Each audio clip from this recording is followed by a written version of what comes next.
चलिए तो फिर शुरू करते हैं। तो फिर अपन डिस्कस करेंगे भंसाली इंजीनियरिंग पॉलीमर्स लिमिटेड का आज, ठीक है। और ये हमारी ट्रेडिंग कम्युनिटी से एक क्वेश्चन आए थे इस स्टॉक के बारे में कि इसमें क्या है क्या नहीं है, इसका एनालिसिस करें। तो चलिए शुरू करते हैं। तो सबसे पहले हम कंपनी की बुक वैल्यू देखते हैं, 42 रुपीज़ की। करंट प्राइस अभी 88 चल रही है, ठीक है। ऑलमोस्ट डबल हो गया है, डबल से भी ज़्यादा बल्कि, ठीक है। तो ठीक है, अब देखते हैं। तो Bhansali engineering polymer limited is engage in manufacturing and sale of ABS resins, AES resins, ASA resins, SN resins, ठीक है। अलॉय है, प्लास्टिक्स वगैरह से रिलेटेड चीजें हैं, ठीक है। जिसको कि जो its customer includes leading companies dealing in automobile. तो देखिए इसका बेसिकली समझ में आ रहा है कि बी टू बी प्रोडक्ट्स बनाते हैं, दूसरे बिजनेसेस के लिए बनाते हैं। ऑटोमोबाइल्स और होम अप्लायंसेज, इलेक्ट्रॉनिक्स वगैरह में जो प्लास्टिक यूज होता है उसके ये लोग मैन्युफैक्चरर्स हैं, ठीक है। तो अपना अलग अलग चीजें इसमें की पॉइंट्स में और देख लेते हैं अपन कंपनी के बारे में थोड़ा सा, है ना। तो इसमें जॉइंट वेंचर के बारे में दिया हुआ है कि निप्पन एनएल के साथ में इनका जॉइंट वेंचर था, है ना। और फिर उसके साथ में रिसर्च एंड डेवलपमेंट के बारे में दिया है, मैन्युफैक्चरिंग कैपेबिलिटीज दी हुई हैं। तो अपन चलते हैं, चलिए अब अपन इस साइड आ जाते हैं, चार्ट को समझने की कोशिश करते हैं। चार्ट क्या कह रहा है इनका। इनका चार्ट ये कह रहा है कि अभी कुछ समय पहले ही इसमें काफी अच्छा है, इन लोगों ने काफी बढ़िया मोमेंटम देखा है।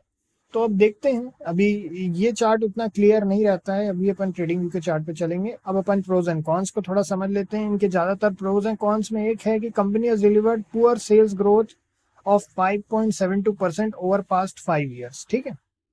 चलिए अब अपन क्वार्टरली रिजल्ट्स देख लेते हैं। तो क्वार्टरली रिजल्ट जो जून 2023 का रिजल्ट है इनका, 294 इनकी सेल्स थी, ठीक है, 294 करोड़।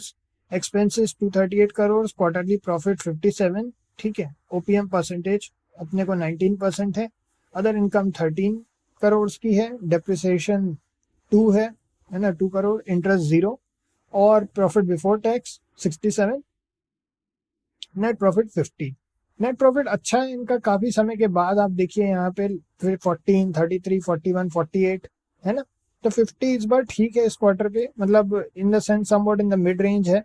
इनके का एक टाइम आया था जब इनका प्रॉफिट और भी बहुत अच्छा हुआ करता था, बट कोई नहीं, अभी देखते हैं। चलिए आगे बढ़ते हैं, प्रॉफिट एंड लॉस स्टेटमेंट पर चलते हैं। ईयर बाय ईयर का दिया हुआ है, ठीक है।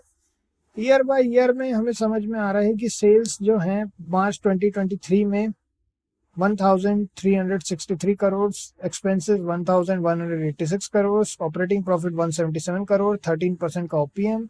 अदर इनकम 29 करोड़ की है, इंटरेस्ट 1, है ना। उसके बाद फिर डेप्रिसिएशन 10। डेप्रिसिएशन इनका ज्यादातर कुछ समय से 10-10 ही चल रहा है। उसके बाद फिर टैक्स परसेंटेज 30% एंड ऑल। और नेट प्रॉफिट जो है वो इनका नेट प्रॉफिट है 136 करोड़ का, जो कि काफी बोलना चाहिए, लास्ट से बहुत कम हो गया, ऑलमोस्ट 50% हो चुका है इनका प्रॉफिट, ठीक है। इस साल इनका प्रॉफिट काफी कम है। नेट प्रॉफिट जो होता है, नेट प्रॉफिट काफी कम है, ठीक है। तो सारी चीजों के बाद नेट प्रॉफिट कम होना ये ठीक नहीं है, but let's see. Balance sheet वगैरह देख लेते हैं थोड़ा सा।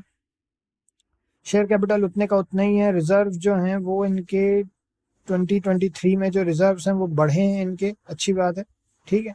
उसके बाद फिर अदर लाइबिलिटीज कम हुई हैं, ये भी अच्छा है। टोटल लाइबिलिटीज जो हैं वो इनकी बढ़ी हैं, टोटल लाइबिलिटीज, ठीक है। अदर लाइबिलिटीज ऑल तो कम हुई, मगर उसके बाद टोटल लाइबिलिटीज बढ़ी हैं इनकी। अब इसके बाद नेक्स्ट जो है फिक्स्ड एसेट्स हैं वो कम हो गए हैं, अरे। उसके बाद फिर इन्वेस्टमेंट्स उतने ही हैं, फिर उसके बाद में अदर एसेट्स हैं, फिर उसके बाद फिर टोटल एसेट्स दिए हुए हैं अपने को, ठीक है। कैश फ्लो को थोड़ा समझ लेते हैं। कैश फ्लो के तौर पे अगर अपन देखें, cash from operating activity 140 crore का इन्वेस्टिंग एक्टिविटी से कम हुआ है और फ्रीलांसिंग एक्टिविटी से भी कम हुआ है।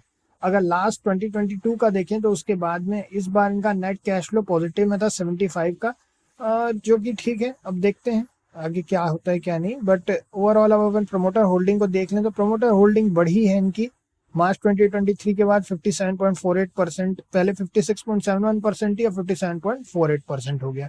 प्रमोटर होल्डिंग हमारे लिए एक इंपॉर्टेंट आंकड़ा होता है, ये बताता है कि ठीक है कंपनी अपना कर रही है ट्राई। बट अभी और देख लेते हैं F I eyes D I eyes का देखें तो एफ आई आईज ने थोड़ा इसमें इन्वेस्टमेंट कर रखा है, डी आई आईज का कोई इन्वेस्टमेंट नहीं है इसमें, ठीक है। और पब्लिक साइड में देखें तो पब्लिक का तो इनका वही 41% का है। तो उसके बाद फिर चलते हैं नेक्स्ट पॉइंट पर, हम आ जाते हैं इनकी चार्ट पे। ठीक, तो इनका चार्ट क्या कह रहा है? इनका चार्ट ये कह रहा है कि अभी अभी इन लोगों ने, जैसा कि आपको बताया कि अभी अभी रिसेंट टाइम में इन्होंने काफी बड़ी एक हाई, बहुत बढ़िया मोमेंटम अपर साइड पर दिखाया था।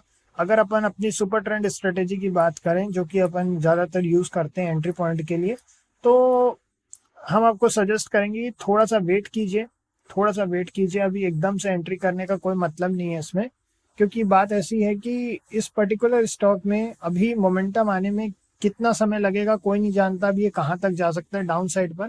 तो एटलीस्ट इसकी बाइंग जो है, एटलीस्ट हम जब एंटर करने का प्लान कर रहे हैं, वो है 94.45 के बाद ही हम कंसिडर करेंगे, थोड़ा सा और बल्कि अपर साइड पे 95 के बाद ही हम सोच रहे हैं अब घुसने का। बाकी आप लोग अपना एनालिसिस जरूर कीजिए, कोई बाइंग सेलिंग रिकमेंडेशन नहीं है, आपको अपना एनालिसिस करना सीखना है। तो जैसा हमने किया, आप भी आकर के इनकी पूरी शीट यहाँ पे स्क्रीनर्स पे पढ़िए, पब्लिक डेटा है ये, और ये हमारे फायदे के लिए ही इसको रिलीज किया जाता है, ताकि आप एज इन्फॉर्म्ड इन्वेस्टर आप इन्वेस्ट कर सकें।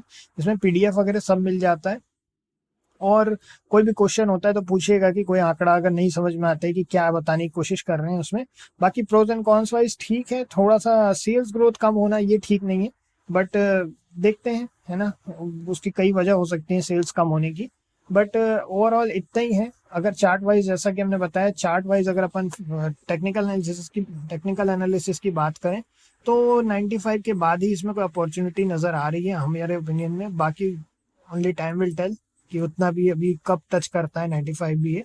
ठीक है, और बस इतना ही है, फिर अब नेक्स्ट में मिलते हैं। ओके।